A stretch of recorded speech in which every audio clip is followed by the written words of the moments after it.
All right, so the first game I really want to talk about today is A Space for the Unbound. I just finished it and I have a lot to say about this damn game and I don't really know where to start. I don't know what not to say because I think that's just as important as what I want to say because I don't want to spoil this game at all for anyone. I think this is a narrative that is absolutely worth experiencing. It is really makes you become very introspective. It's dealing with a lot of themes of existentialism and just what all this shit is. And in the world that they craft, it it goes there, man. It's a very unique story that they're telling with great setups and great characters. I'll say this. On the surface, it is a like NES, SNES inspired 2D adventure game with this wonderful handcrafted little town that you get to go and explore. And is the setup initially is very fetch questy, just going around doing little tasks, but it never feels fetch questy in a way that's cumbersome or like where do I go running around with a like a chicken with your head cut off. It's never any of that. You Everything is designed so well that even if you have to backtrack just a little bit, you're never going too far out of your way. Everything's set up and the location design is so memorable that you're never really lost. And there's not like a humongous world for you to explore. And so the fetch questing is actually just more it's more designed around the fact of it wants you to interact with all the different townspeople and see what makes them tick, see who they are, because they all play a pretty pivotal role in the narrative unfolding and in getting little clues and advancing the plot lines. And a lot of it does come full circle where these characters that you'll meet at the very beginning of the game will still be there towards the end of the game and have very important roles in getting you to the end of the game. So the setup is I'll say simple on the surface, but it really shatters your expectations by like hour 3. And it's a fairly chunky game. I think it took me about 10 hours to finish it. So there's a lot in there, and it's dealing with heavy, heavy, heavy themes. What is this? What are we? Why are we here? Do we matter?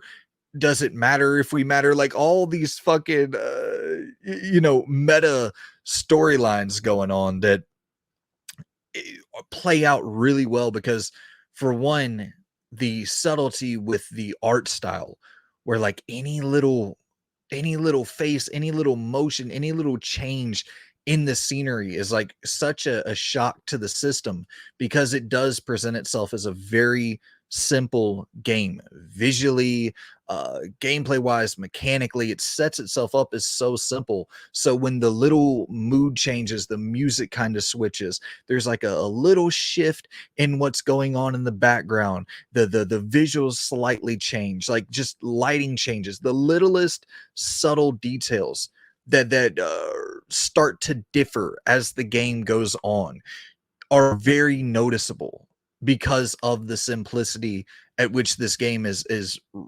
typically running at for the beginning stages. So excellent, excellent design in that respect. It's so tough to figure out where because what I just said, it doesn't sound like anything different from what else is on the market. But then if I tell you the thing that makes it so different,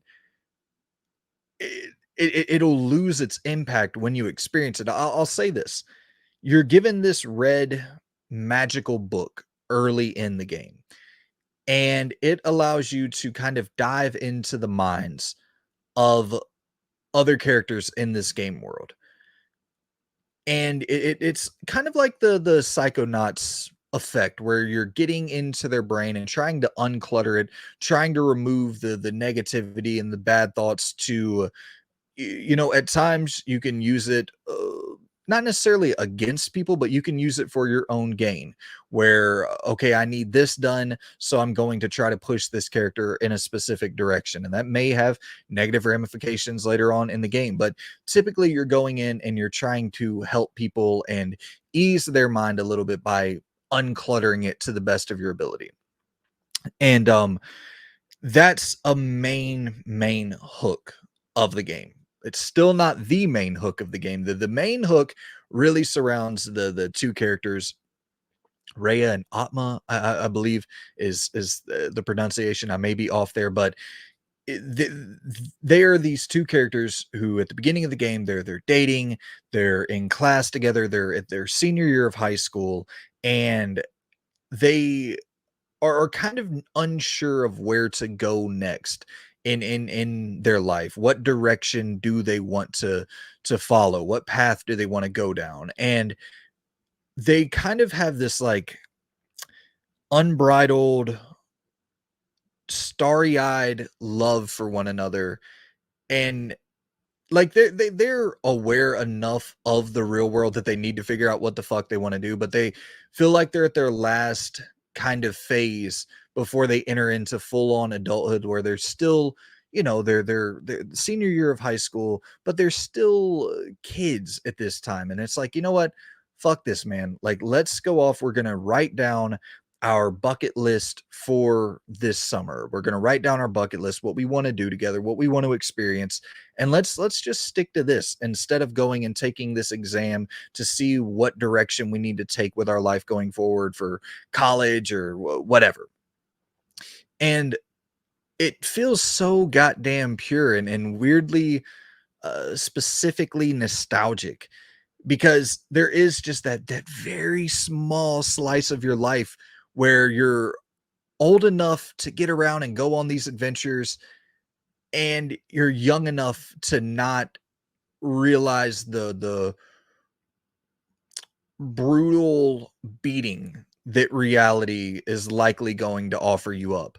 And so when it presents itself early on in the game as just this peachy adventure that you're getting to go on, it just feels so warm. And I will say, for a lot of the game, it is like a warm, cozy blanket to snuggle up with. But I'll also say, don't get too fucking comfortable with that at all.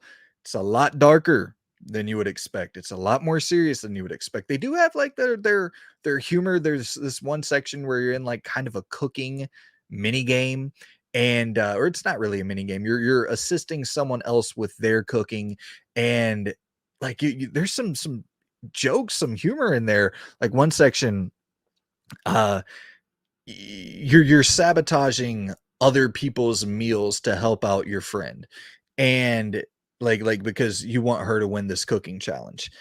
And the chef says, or one of the people say, this meal is going to be perfect, I just got to make sure it's not too oily.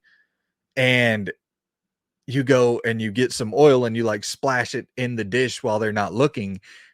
And the chef, the like master chef who is doing this reality show style event, comes over, and they taste test the food, and they say something to the effect of, uh, you got to be careful, this is so oily that fucking what did it say, foreign entities could come and invade your plate or some shit like that. I'm like, god damn, that's definitely a one-liner there for this, kind of simple, cute NES, SNES, retro inspired adventure game. It would just, there's a couple of those moments with the humor that definitely does catch you off guard. But yeah, man, overall, it's a joy to play. There's not a ton of in-depth mechanics there going on. It's like I said, very simplistic, but they do have like their little sections of, I guess, what you'll call combat, where you just do some little button inputs and time up a meter to block and evade at the right time. So they do the best that they can to keep the gameplay feeling different and varied enough to have a good time with it throughout the experience. You're seeing enough new fun shit throughout the journey. And then the final 2 hours or so, I would say, or just top tier, where it's like a straight linear path, no more worrying about any backtracking or uh, any of the real puzzle solving or adventuring fetch questy elements that you were dealing with earlier in the game. It's very heavy narrative. Just say that. I'll leave it there. And this is a special game. This is a very, very special game that I would definitely recommend to anybody. I loved this game. There were a couple sections I'll say that make it to where I could see maybe some people getting frustrated with just the well, I don't really know the word I'm looking for. Like there's a section with some doors, I'll just say, and some like repeating of the same exact scenario. And you're just like, why exactly was this added in? Maybe there was something contextual, some story context there that I didn't pick up on. But by and large, that section of the game I really just didn't feel was necessary at all. Um, and there was like maybe one or two of those moments, but you're talking about 15, 20 minutes of not great, which in the grand scheme of things, you're talking about a 10-hour game, 20 minutes of not great. I'll happily fucking take that for a narrative that is this good and at times so heartwarming, at times so heartbreaking, and it's a beautiful, beautiful story, though. One that will absolutely make you think about your place, where you are, where you need to be, and if any of that matters at all.